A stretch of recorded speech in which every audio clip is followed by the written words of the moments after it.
Hello friends, welcome to the political philosopher. Friends, एक बार फिर से आप लोगों का स्वागत है।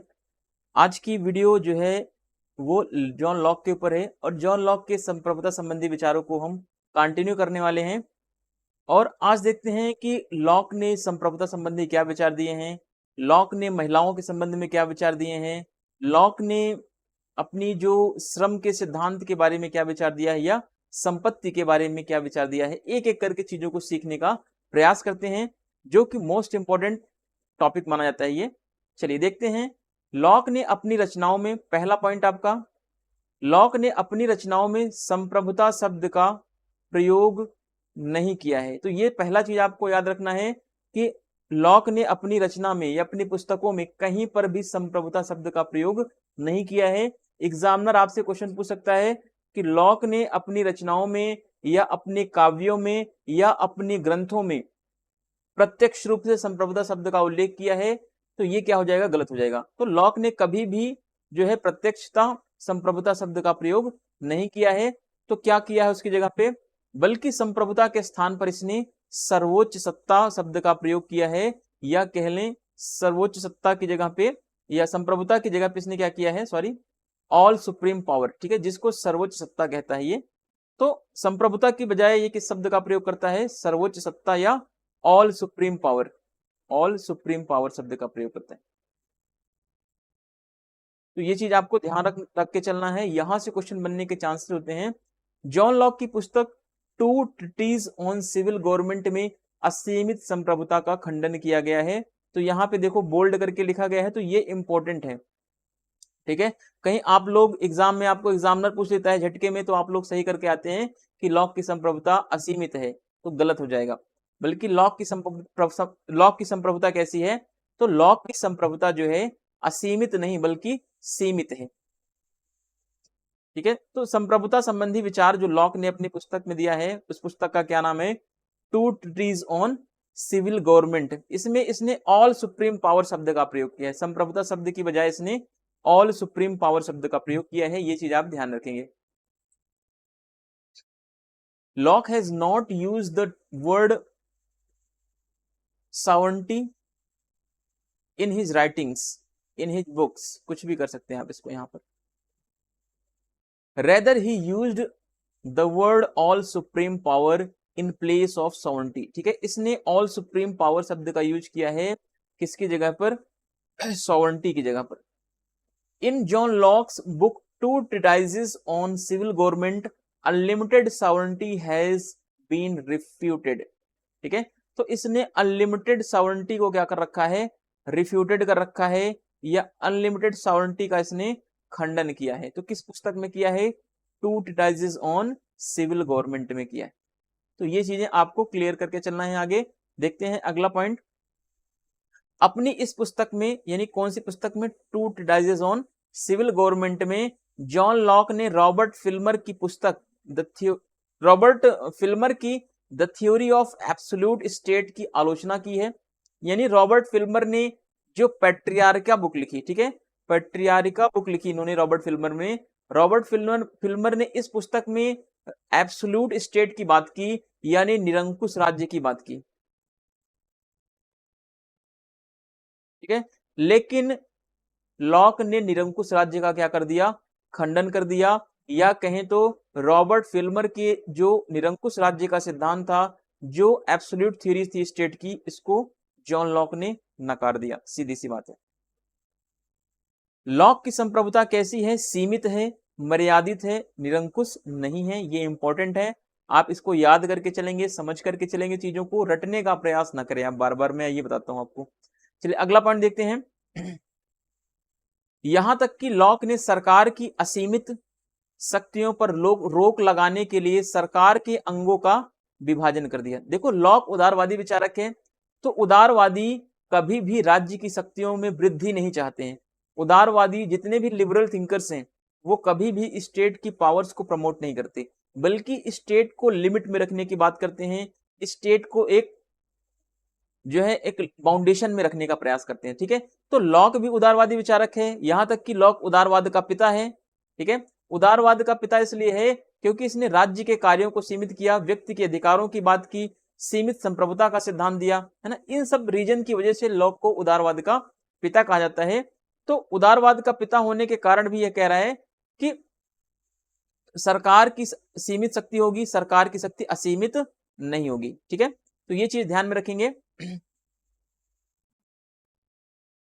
In this book, John Locke has criticized Robert Filmer's The Theory of Absolute State.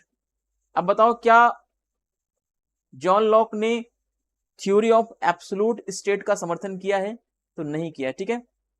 Lock उदारवादी विचारक हैं, तो जितने भी उदारवादी विचारक हैं कभी भी वो चाहे कोई सा भी थिंक करो, चाहे वो लॉक हो, चाहे वो कोई भी थिंक करो, जितने भी उदारवादी विचारक हो, चाहे वो बर्लिन हो, चाहे नॉजिक हो, चाहे फ्रीडमैन हो, ठीक है, कभी भी वे विचारक राज्य की असीमित शक्ति का समर्थन नहीं करते हैं। ये बात आप अपने दिमाग में रखेंगे, ठीक है।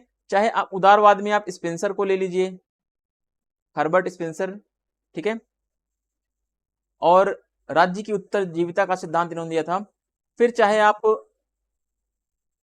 नॉजिक को ले लें, चाहे बर्लिन को ले लें, चाहे फ्रीडमैन को ले लें, है ना, ये सारे थिंकर्स ऐसे हैं, उदारवादी और न उदारवादी विचारक। इन्होंने राज्य की सीमित संप्रभुता और राज्य के कार्यों को सीमित करने की बात की। साथ ही साथ इन्होंने कहा कि राज्य जो है वो रात्रि प्रहरी राज्य होना चाहिए, राज्य जो है नाइट वॉचमैन की तरह काम करना चाहिए। अब आप लोग ये सोच रहे होंगे कि बार बार कि सर ये उदारवादी विचारक राज्य को सीमित करने की बात क्यों कर रहे हैं, है ना। आपके मन में विचार आना चाहिए कि उदारवादी ही राज्य को सीमित करने की बात क्यों करते हैं, जबकि आदर्शवादी विचारकों ने तो यहां तक कि हीगल वगैरह ऐसे विचारक थे जिन्होंने राज्य की असीमित शक्ति का समर्थन किया। तो उदारवादियों ने ऐसा क्यों किया कि राज्य की संप्रभुता, राज्य की शक्ति जो है सीमित हो जाए। एक तो आपको यह समझना है कि उदारवादी जो है व्यक्ति को ज्यादा महत्व देते हैं, पहली चीज, ठीक है, व्यक्ति का महत्व ज्यादा है, राज्य का महत्व कम है, पहली बात। इस वजह से भी राज्य की शक्ति को सीमित करने की बात करते हैं। दूसरी बात, उदारवादी जो विचारक होते हैं, जितने भी लिबरल थिंकर हैं, वो व्यक्ति को क्या मानते हैं, व्यक्ति को तार्किक प्राणी मानते हैं, व्यक्ति को विवेकशील मानते हैं, व्यक्ति ज्ञानी है, ठीक है। तो जब व्यक्ति तार्किक है, जब व्यक्ति ज्ञानी है और जब व्यक्ति विवेकशील है, तो ऐसे में राज्य को व्यक्ति को नहीं बताना चाहिए कि व्यक्ति को क्या करना चाहिए, क्या नहीं करना चाहिए, क्योंकि व्यक्ति के पास इतना ज्ञान है, क्या करे क्या ना करे, बस राज्य केवल उतना ही काम करे जितना व्यक्तियों ने उसे दे रखा है, यानी उतना काम जितना व्यक्तियों ने उसे दे रखा है। क्या काम दे रखा है राज्य को व्यक्तियों ने? कि कानून व्यवस्था को बनाए रखना, कानून और व्यवस्था को बनाए रखना, यानी कि लॉ एंड ऑर्डर को मेंटेन करना राज्य का काम होगा। इसके अलावा राज्य कोई भी कार्य नहीं करेगा, ठीक है। तो ये चीजें आपको समझनी है। Lock sovereignty is limited and restricted, not absolute. Locke even divided the organs of government into curb the unlimited power of the government।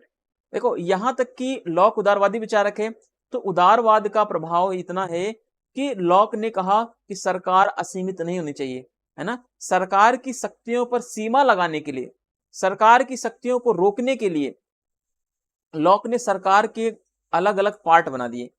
Lock ने कहा विधायिका अलग होगी, कार्यपालिका अलग होगी और संघीय शक्तियां अलग होंगी, ठीक है।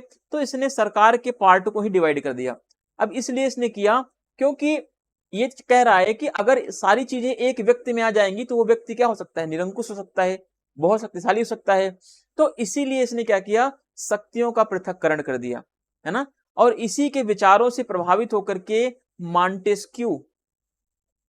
मॉन्टेस्क्यू ने शक्ति पृथक्करण का सिद्धांत दिया, शक्ति पृथक्करण का सिद्धांत दिया। और शक्ति पृथक्करण का सिद्धांत इन्होंने अपनी book the spirit of laws में दिया। यानी कह सकते हैं कि लॉक के विचारों का प्रभाव जो है मॉन्टेस्क्यू के ऊपर पड़ा, और मॉन्टेस्क्यू की इस शक्ति पृथक्करण की अवधारणा का जो प्रभाव है वो अमेरिका के संविधान में है, ठीक है। तो हम इनडायरेक्टली भी कह सकते हैं कि अमेरिका का संविधान जो है वो लॉक के विचारों से प्रभावित है। तो आपको चीजें, मैक्सिमम चीजों को कनेक्ट करना है, एक दूसरे से चीजें कैसे लिंक करनी है। जब तक आप ये नहीं सीखोगे आप बस रटते रह जाओगे, ठीक है। चलिए आगे देखते हैं। लॉक ने संप्रभुता को दो भागों में डिवाइड किया है।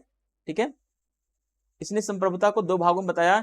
एक बताया स्लीपी सॉवरेनिटी होती है, दूसरा वेकफुल होता है, यानी एक निद्रित संप्रभुता होती है, यानी वह संप्रभुता जो सोई रहती है हमेशा, है ना। ये संप्रभुता किसके पास रहेगी?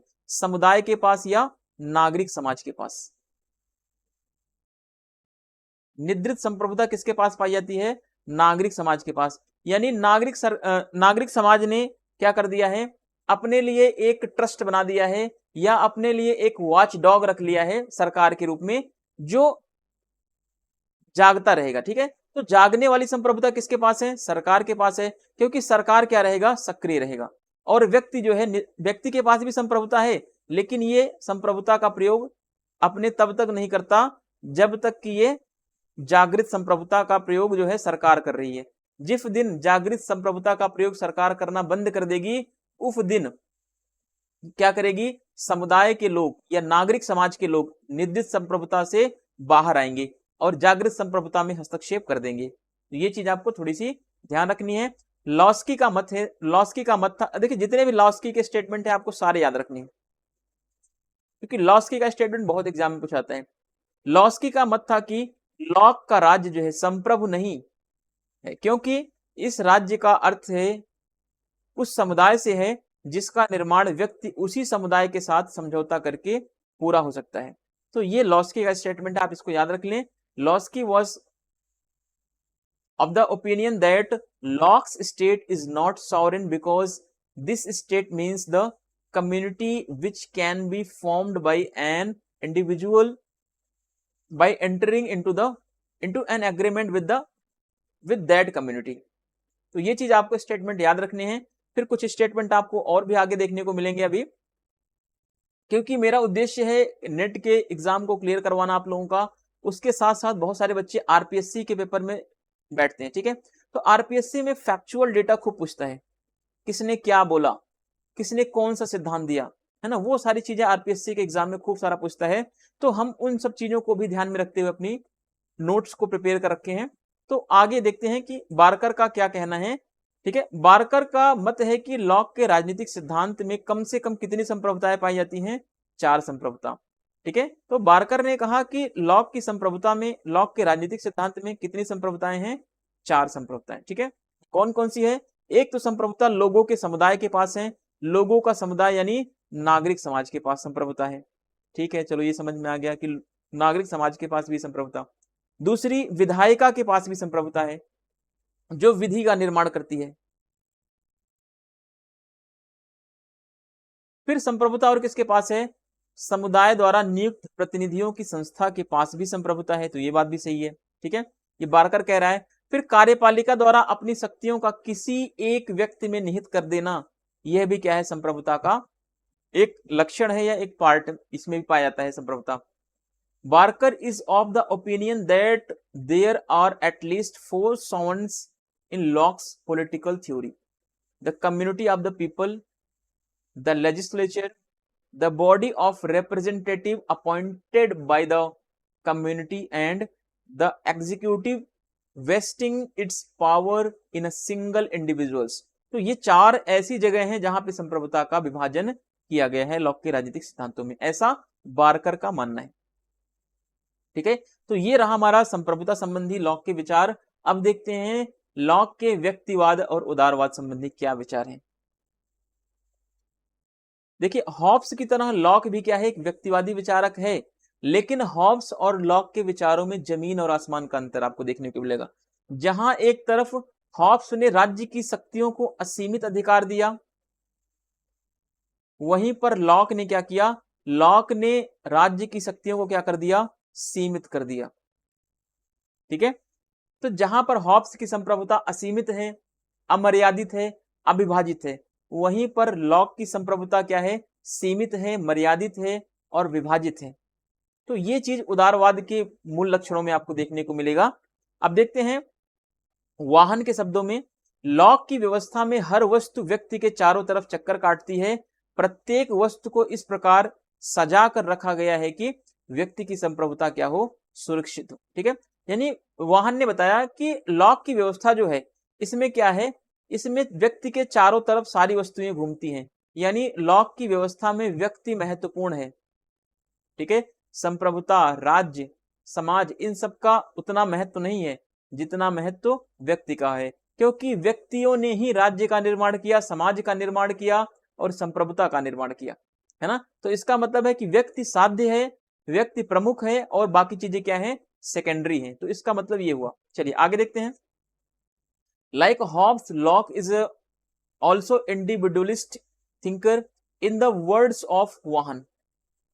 वाहन के शब्दों में क्या है, in Locke systems every object revolves around the individuals. Locke की थियरी में वाहन कहता है कि जितने भी ऑब्जेक्ट्स हैं वो इंडिविजुअल्स के अराउंड में क्या कर रहे हैं, रिवॉल्व कर रहे हैं, चक्कर काट रहे हैं।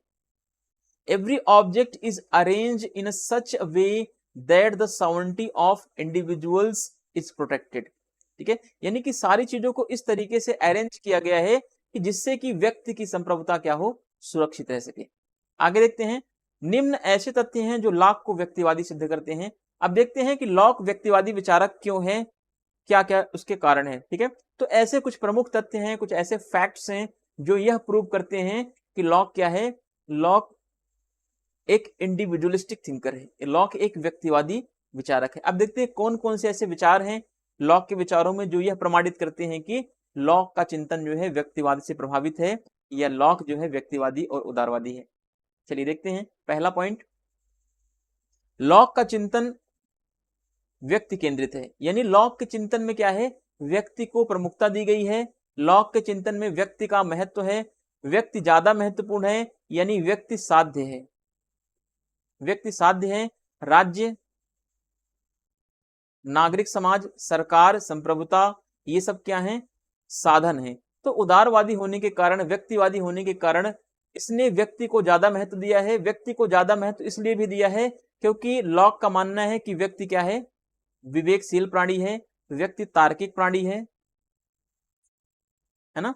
और व्यक्तियों ने ही अपनी सुरक्षा के लिए, अपने कार्यों के लिए, अपने संपत्ति की सुरक्षा के लिए खास करके राज्य का निर्माण किया है, संप्रभुता का निर्माण किया है।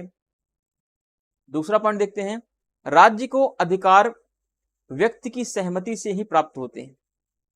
अब ऐसा लॉक कहना चाह रहा है कि राज्य को जो भी अधिकार मिला हुआ है वो व्यक्तियों की सहमति से मिला हुआ है।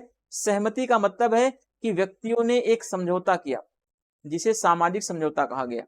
ठीक है, व्यक्तियों ने सामाजिक समझौता किया या व्यक्तियों ने सहमति की और इस सहमति से राज्य और सरकार का निर्माण हुआ। यानी कि राज्य को जितने भी अधिकार मिले हुए हैं या समाज को जितने भी अधिकार मिले हुए हैं सब व्यक्तियों की सहमति के परिणाम स्वरूप है। व्यक्ति अपनी जिस दिन सहमति राज्य और सरकार से हटा लेगा उसी दिन राज्य और सरकार का अस्तित्व भी खत्म हो जाएगा। यानी व्यक्ति महत्वपूर्ण है और राज्य, सरकार, ये सब क्या है, सेकेंडरी हैं। आगे देखते हैं। चलिए, राज्य की उत्पत्ति व्यक्ति के अधिकारों की रक्षा के लिए होती है, अतः राज्य क्या है, साधन है और व्यक्ति क्या है, साध्य है। ये इंपॉर्टेंट है क्योंकि व्यक्तियों ने अपने अधिकारों को बचाने के लिए जो उसको प्राकृतिक अवस्था में अधिकार मिले थे, जीवन का अधिकार, संपत्ति का अधिकार और स्वतंत्रता संबंधी अधिकार, इन अधिकारों को बचाने के लिए व्यक्तियों ने समझौता किया या व्यक्तियों ने एक सहमति बनाई। उस सहमति से राज्य का निर्माण हुआ, उस सहमति से नागरिक समाज का निर्माण हुआ, उस सहमति से सरकार का निर्माण हुआ। इसका मतलब क्या है कि राज्य, सरकार और नागरिक समाज ये सब एक यंत्र हैं जिसको व्यक्तियों ने अपने अधिकारों की रक्षा के लिए बनाया है ना। तो ये क्या है, ये व्यक्ति, लॉक के विचार व्यक्तिवाद पर ज्यादा आधारित हैं, तो व्यक्ति को ज्यादा महत्व दे रहा है, बाकी चीजों को ये सेकेंडरी मान रहा है। पहला पॉइंट देखते हैं, locks thinking is a person centric. ठीक है, लॉक की थिंकिंग कैसे है, पर्सन सेंट्रिक है यह इंडिविजुअल सेंट्रिक है, ये कह लें। दूसरा पॉइंट देखते हैं, the state gets right with the consent of the individuals. State को जितने भी राइट्स मिलते हैं वो इंडिविजुअल्स के कंसेंट के बाद ही मिलते हैं। नेक्स्ट पॉइंट देखते हैं, तीसरा, the state is created to protect the rights of the individuals, hence the state is a means and the individual is the end. ठीक है, तो इंडिविजुअल्स क्या है, एंड है और स्टेट क्या है, मीन्स है। क्यों, क्योंकि जितने भी ह्यूमन के राइट्स होते हैं, जितने भी इंडिविजुअल्स के राइट्स होते हैं, इन्हीं राइट्स को प्रोटेक्ट करने के लिए स्टेट का, सिविल सोसाइटी का, है ना, इन सब चीजों का गवर्नमेंट का निर्माण किया है, क्रिएट किया है लोगों ने। अगला पॉइंट देखते हैं, चौथा पॉइंट, किसी भी व्यक्ति को उसकी इच्छा के विरुद्ध राज्य का सदस्य बनने के लिए विवश नहीं किया जा सकता है, ऐसा लॉक का मानना है। तो ये व्यक्ति के अधिकारों को ज्यादा महत्व दे रहा है, ये कह रहा है कि व्यक्ति ज्यादा महत्व है, राज्य नहीं। ठीक है, तो यहां तक किसने व्यक्ति की आजादी को इतना महत्व दिया कि लॉक कह रहा है कि व्यक्ति को कभी भी विवश नहीं किया जा सकता। अब देखो, धर्म विषयक विचारों में व्यक्तिवाद की स्पष्ट झलक मिलती है इसके, इसलिए भी इसको व्यक्तिवादी कहा जाता है, क्योंकि धर्म के संबंध में जो विचार हैं लॉक के, वो सहिष्णुता पर आधारित है, सहिष्णुता पर आधारित है। ठीक है, तो इसलिए भी इसको व्यक्तिवादी विचारक माना जाता है। फिर अगला पॉइंट है, व्यक्तिवादी विचारक इसको क्यों कहा जाता है, क्योंकि इसने सीमित सरकार और सीमित संप्रभुता का सिद्धांत भी दिया है, यानी सरकार के ऊपर इसने नियंत्रण लगा रखा है। ठीक है, और संप्रभुता कैसी है इसकी, सीमित है, मर्यादित है।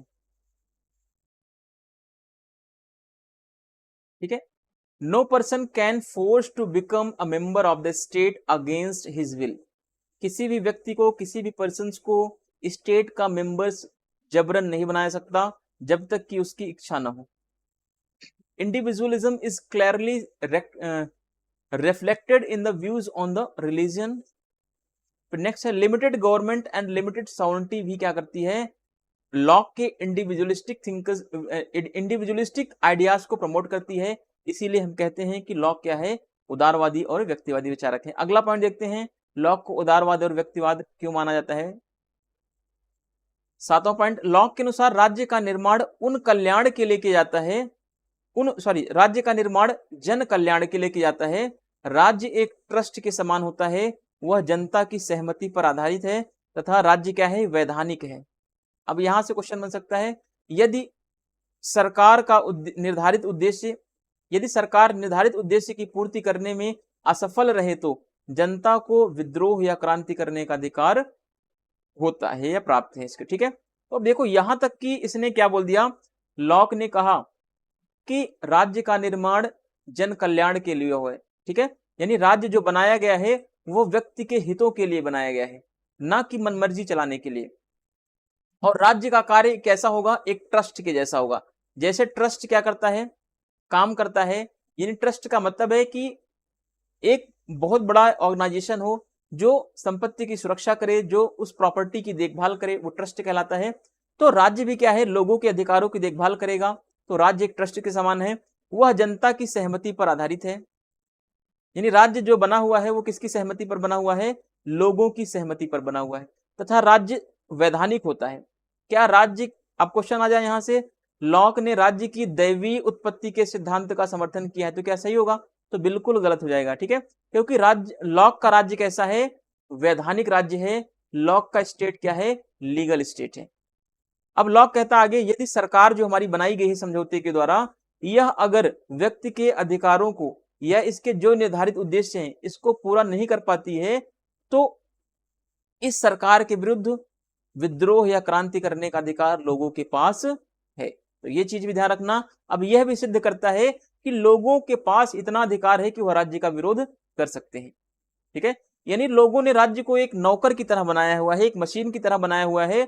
जिस दिन मशीन यह फेल हो जाएगी लोगों के अधिकारों की रक्षा करने के लिए, उसी दिन इस मशीन को बदल दिया जाएगा और इसकी जगह पर नया मशीन खरीद कर लाया जाएगा। ये बात समझ लो आप। ठीक है, according to Locke, the state has been created for public welfare.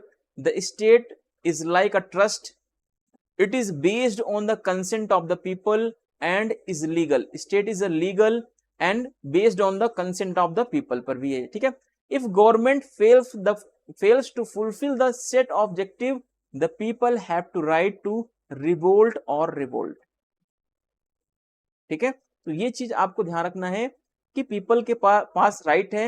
अगर गवर्नमेंट को जो ऑब्जेक्टिव मिला हुआ है उस ऑब्जेक्टिव को अगर वो फुलफिल नहीं कर पा रही है, तो लोगों के पास राइट है कि उस सरकार को वह हटा दे और उसकी जगह पर नई सरकार की स्थापना करे। तो ये सारे विचार क्या कर रहे हैं, ये सारे विचार यह प्रमाणित कर रहे हैं कि लॉक एक व्यक्तिवादी विचारक है, लॉक एक उदारवादी विचारक है। अब मैक्सी क्या बोलता है लॉक के उदारवाद के बारे में? लॉक का कार्य राज्य की सत्ता को ऊपर उठाना नहीं है, लॉक कह रहा है। मैक्सी कह रहा है लॉक का जो राज्य है, लॉक का कार्य जो है, लॉक ने अपने कार्यों के माध्यम से राज्य की सत्ता को ऊपर नहीं उठाया, बल्कि उसके प्रतिबंधों का प्रतिपादन किया है। बल्कि लॉक ने क्या किया है? राज्य के ऊपर प्रतिबंध लगा दिया है। डनिंग क्या कहता है? उसके प्राकृतिक अधिकारों की धारणा राजनीतिक चिंतन के इतिहास में उसकी सबसे महत्वपूर्ण देन मानी जाती है। ठीक है, तो ये भी क्या है, देखो उदारवादी विचारक जितने भी होते हैं व्यक्ति के अधिकारों की बात करते हैं, वे व्यक्ति के अधिकारों पर ज्यादा बल देते हैं। तो लॉक भी उदारवादी विचारक है, तो लॉक ने भी अधिकारों की बात की, चाहे वो अधिकार प्राकृतिक अधिकार ही क्यों ना हो, चाहे वो राइट नेचुरल राइट्स ही क्यों ना हो। ठीक है, तो लॉक के विचारों में हमें प्राकृतिक अधिकार या अधिकारों की भी मान्यता देखने को मिलती है, जो ऐतिहासिक चिंतन में या इतिहास में उसकी सबसे महत्वपूर्ण देन मानी जाती है, ऐसा डनिंग का मानना है। और मैक्सी भी कहता है कि लॉक का जो टास्क है वो एलिवेट करना नहीं है पावर को, ठीक है, स्टेट के पावर को एलिवेट करना नहीं है, बल्कि क्या करना है, ले डाउन करना है इसको। आगे देखते हैं फिर मैक्सी ने और क्या बोला है। मैक्सी कहता है लॉक ने व्यक्तिवाद को अजेय राजनीति का तथ्य बनाया है।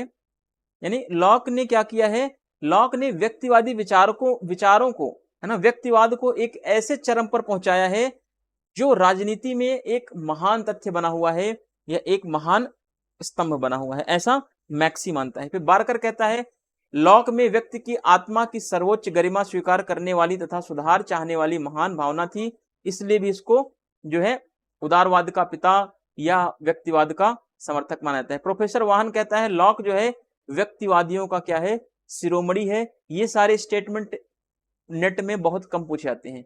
मान के चलो कि ये स्टेटमेंट 2% पूछेगा, लेकिन आरपीएससी के एग्जाम में ये 99% चांसेस होते हैं कि ऐसे स्टेटमेंट जो है खूब उठा करके पूछता है। आप लोग अगर टेलीग्राम से जुड़े हुए होंगे ना, तो आपको ऐसे स्टेटमेंट देखने को मिलते होंगे जिसका कोई बहुत ज्यादा लॉजिक नहीं होता। मैं आपको बता रहा हूं कि किसी भी एग्जाम की प्रिपरेशन करो, आप स्टेटमेंट के पीछे बहुत ज्यादा मत पढ़ो, क्योंकि स्टेटमेंट बेस वाले क्वेश्चन जो होते हैं वो मुश्किल से 3 से 4 या 5 क्वेश्चन आते हैं, है ना, और इसमें से गारंटी नहीं कि आप जो याद करके जाओगे वही आ जाएगा। तो इसमें आपके पास इतना समय इसमें बर्बाद करने की कोई जरूरत नहीं है। हाँ, जिनको लगता है कि हम कुछ चीजें याद कर सकते हैं जो इंपॉर्टेंट, जैसे मैक्सी, बार्कर, वाहन, है ना, लॉस्की, ये सब ऐसे थिंकर्स हैं जिनके स्टेटमेंट हमेशा एग्जाम में पूछे जाते हैं, तो उनको मैंने ऐड कर दिया है, तो आप उनको प्लीज रीड आउट कर लीजिएगा और अपने नोट्स में अगर चाहें तो आप ऐड कर लीजिए इसको। तो ये सारी चीजें इंपॉर्टेंट हैं, इसलिए मैंने इसको यहाँ पर ऐड किया है। और बहुत ज्यादा आप इसके लिए परेशान ना हो, पैनिक ना हो कि हमें याद नहीं हो रहा सर हम क्या करें। ठीक है, याद नहीं हो कोई बात नहीं, समझते रहो चीजें, एक दिन धीरे धीरे धीरे अपने आप याद हो जाएंगी। चलिए आगे देखते हैं। फिर सीवी मैकफरसन ने लॉक कहता है कि लॉक वास्तव में अंग्रेजी उदारवाद का क्या है, मूल मूल मूल कर लीजिए, मूल स्रोत था। ठीक है, CV McPherson, lock was really the source of the English liberalism. चलिए आगे देखते हैं। उदारवादी लॉक को अमेरिका का राजनीतिक राजा, उदारवादी लॉक को क्या माना जाता है, अमेरिका का राजनीतिक राजा माना जाता है, तथा अमेरिका को क्या माना जाता है, अमेरिका को लॉकवादी व्यक्तिवाद का देश भी कहा जाता है। देखो, एक तो लॉक को अमेरिका का क्या माना जाएगा, राजनीतिक राजा है। अमेरिका का राजनीतिक राजा कौन है, जॉन लॉक है। ठीक है, फिर अमेरिका को लॉकवादी व्यक्तिवाद का देश भी कहा जाता है, यानी इनडायरेक्टली एक कहने का प्रयास क्या कर रहा है कि लॉक के विचारों से क्या है, अमेरिका का संविधान प्रभावित है, चाहे उसमें जेम्स मेडिसन हो, चाहे जेफरसन हो। ठीक है, ये सब क्या थे, मेडिसन और जेफरसन अमेरिकी संविधान के निर्माता थे, तो इनके ऊपर लॉक के विचारों का बहुत ज्यादा प्रभाव है।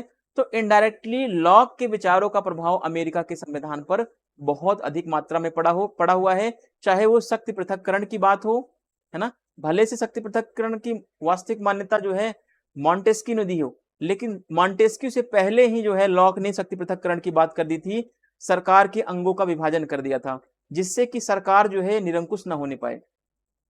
तो ये चीज आप ध्यान रखेंगे। वेपर कहता है, वेपर लॉक उदारवाद के सिद्धांतों की प्रतिष्ठा करता है, तो ये भी वेपर का स्टेटमेंट आप याद रखेंगे।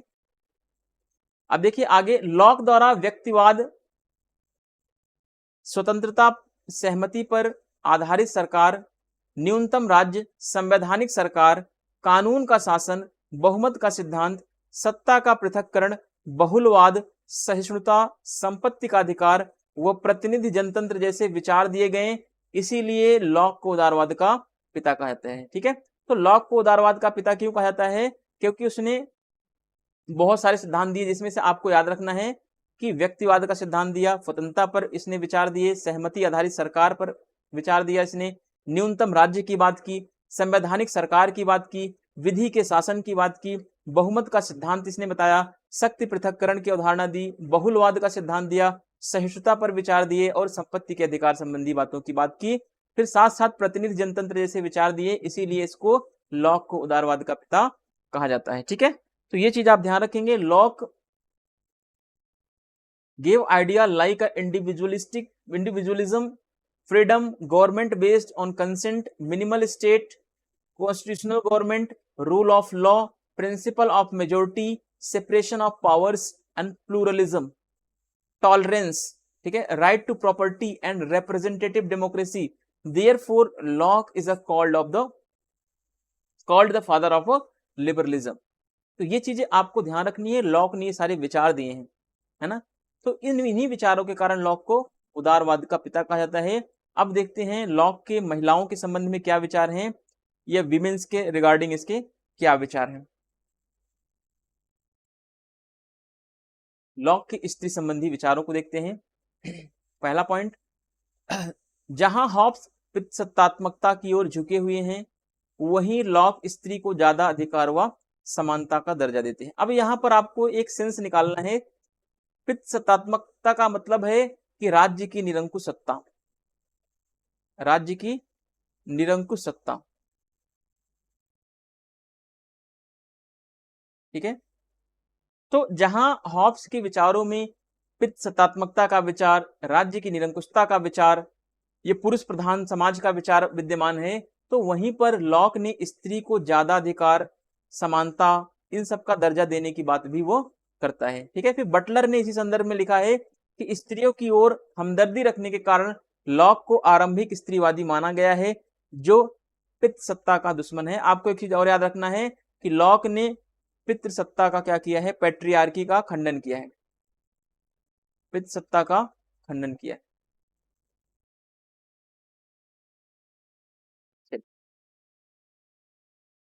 Locke's view on women's, while Hobbes is inclined towards patriarchy, Locke gives more rights and equality to women.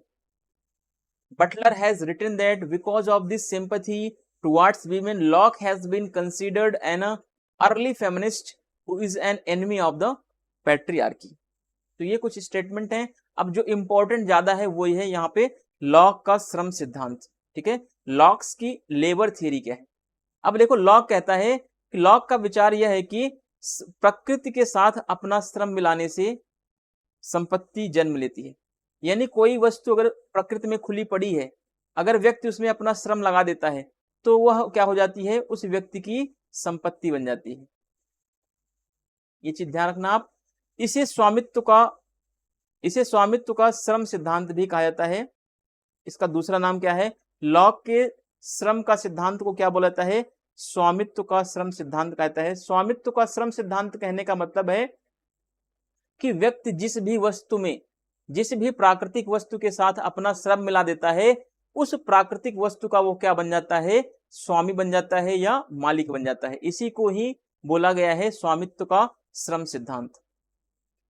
Lock ने संपत्ति को दो भागों में डिवाइड किया है। कितने पार्ट्स में, दो पार्ट्स में। एक होती है निजी संपत्ति, दूसरी होती है सार्वजनिक संपत्ति। ठीक है, Locke idea is that property is born by mixing one's labour with the nature. This is also called the labour theory of ownership. Locke has divided property into two parts. एक तो पर्सनल प्रॉपर्टी, दूसरी public property. आगे देखते हैं इसको, इसके बारे में.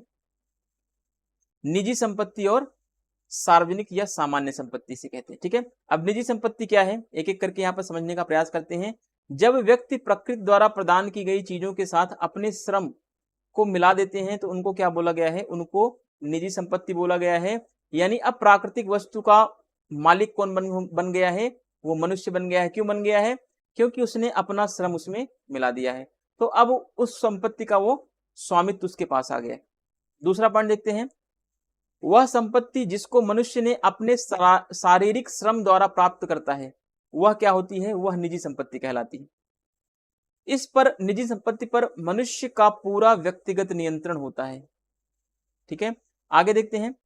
संपत्ति व्यक्तिगत स्वामित्व का क्या किया इसने, संपत्ति के व्यक्तिगत स्वामित्व का इसने समर्थन किया है. लॉक ने बोला कि पर्सनल प्रॉपर्टी होनी चाहिए. ठीक है, अगर कोई किसी व्यक्ति की संपत्ति पर पर्सनल उसका ऑनरशिप है तो ये सही है, कोई गलत नहीं है. तो निजी संपत्ति से लॉक का तात्पर्य क्या था, भूमि से है. ये भी बात ध्यान रखना, निजी संपत्ति को लॉक ने क्या माना है, भूमि से माना है. अब यहाँ पर क्वेश्चन देखिए, आगे क्वेश्चन क्या बन सकता है यहां से. निजी संपत्ति हासिल करने का यह अधिकार जो है अप्रतिबंधित है, अर्थात जो है अबाध है. लॉक कहता है व्यक्ति निजी संपत्ति हासिल कर सकता है, इस पर कोई भी प्रतिबंध नहीं है, कोई भी रोक टोक नहीं है, लेकिन यह संपत्ति असीमित अर्जित नहीं कर सकता. व्यक्ति जो है निजी संपत्ति को असीमित नहीं रख सकता है. व्यक्ति संपत्ति उतनी ही रखेगा जितनी उसको जरूरत है. तो ये चीज आप ध्यान रखना, यहां से क्वेश्चन नेट में बनने के चांसेस होते हैं हमेशा. कभी क्वेश्चन बन जाए कि लॉक ने व्यक्ति के असीमित संपत्ति का समर्थन किया है तो ये क्या हो जाएगा, गलत हो जाएगा. लॉक ने व्यक्ति के असीमित संपत्ति का नहीं, बल्कि लॉक ने कहा कि व्यक्ति के पास संपत्ति कैसी होनी चाहिए, सीमित होनी चाहिए. सीमित का तात्पर्य है कि व्यक्ति को जितनी संपत्ति की जरूरत है वह उतनी ही संपत्ति हासिल करे. ठीक है, लेकिन संपत्ति प्राप्त करने पर कोई प्रतिबंध नहीं है. अगर व्यक्ति को जरूरत है संपत्ति प्राप्त करने की तो उस पर कोई प्रतिबंध नहीं है, वह संपत्ति अप्रतिबंधित है, यानी आबाद है, बिना किसी बाधा के व्यक्ति संपत्ति हासिल कर सकता है. लेकिन संपत्ति जो है असीमित हासिल नहीं कर सकता, अनलिमिटेड प्रॉपर्टी नहीं बना सकता. ये बात ध्यान रखेंगे. और अगली बात देखें, लॉक कहता है निजी संपत्ति में तब तक हस्तक्षेप नहीं किया जा सकता जब तक कि कोई किसी और के अधिकार का उल्लंघन न करे या जरूरत से ज्यादा इकट्ठा इसे न करे तथा संपत्ति को खराब न करे. देखो, निजी संपत्ति के बारे में लॉक कह रहा है कि राज्य जो है या सरकार जो है निजी संपत्ति में हस्तक्षेप तब तक नहीं करेगी जब तक कि निजी संपत्ति व्यक्ति जो है बहुत ज्यादा इकट्ठा न कर ले. यानी इतनी संपत्ति व्यक्ति ने इकट्ठा कर लिया कि किसी के लिए और संपत्ति जो है बची ही नहीं है, तो ऐसे में राज्य जो है इंटरफेयर कर सकता है. बाकी संपत्ति हासिल करने पर कोई प्रतिबंध नहीं है, अप्रतिबंधित है संपत्ति. लेकिन संपत्ति जो है अनलिमिटेड आप नहीं हासिल कर सकते कि दूसरे के अधिकार भी खत्म हो जाएं. आपने इतनी संपत्ति हासिल कर ली कि दूसरे लोग क्या है, उनका जीवन ही मुश्किल हो जाए, तो ऐसे आप नहीं कर सकते. ठीक है, तो ये निजी संपत्ति के संबंध में विचार हैं, ये इंपॉर्टेंट है, इसको आप नोट डाउन कर लीजिएगा, खास करके ये वाला पॉइंट और ये वाला पॉइंट. ठीक है, चलिए अब देखिए, सामान्य संपत्ति या कॉमन प्रॉपर्टी इसे बोलते हैं. वह संपत्ति जो प्रकृति द्वारा स्वतः उपजती है. ठीक है, जैसे पशु, जंगली जानवर, ये सब क्या है, ये सब प्रकृति के द्वारा प्रदत्त किए गए हैं. इस संपत्ति पर व्यक्तिगत अधिकार न होकर के सभी का अधिकार होता है. तो ऐसी प्रॉपर्टी क्या कहलाती है, सामान्य या कॉमन प्रॉपर्टी कहलाती है. अगर आप चैनल पर नए हैं तो प्लीज चैनल को लाइक, सब्सक्राइब और शेयर जरूर कर दे, है ना. इस चैनल को आप अपनी संपत्ति बना लें और इस चैनल के माध्यम से आप सारी चीजों को, अपने व्यक्तित्व का विकास करें. चलिए, एक प्राइवेट प्रॉपर्टी है और दूसरी कॉमन प्रॉपर्टी है. ठीक है, लॉक कहता है when people combined their labour with the things provided by nature. यह तब बनती है जब लोग या पीपल जो है अपना लेबर कंबाइंड कर देते हैं.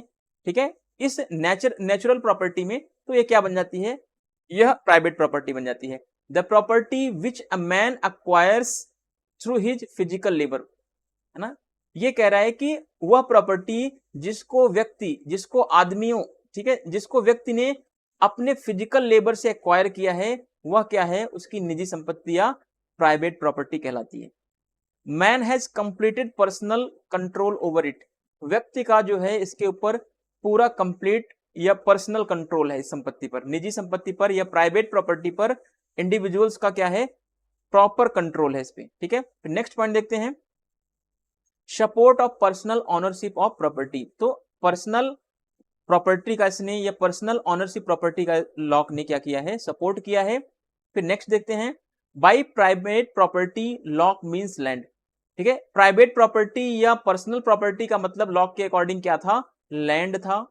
ठीक है, इसने लैंड को देखा है, बट यहां पर थोड़ी सी कंडीशन लॉक लगा देता है कि the right is acquire property, sorry the right to the acquire private property is unrestricted. ठीक है, लोगों को प्राइवेट प्रॉपर्टी एक्वायर करने में कोई रिस्ट्रिक्शन नहीं है, वो अनरिस्ट्रिक्टेड है, अनलिमिटेड है। ठीक है, कोई बाउंडेशन नहीं है उस पर, लेकिन व्यक्ति के पास अनलिमिटेड प्रॉपर्टी नहीं होनी चाहिए। व्यक्ति जो है अनलिमिटेड प्रॉपर्टी एक्वायर नहीं कर सकता, है ना। प्रॉपर्टी तो एक्वायर कर सकता है लेकिन अनलिमिटेड नहीं कर सकता।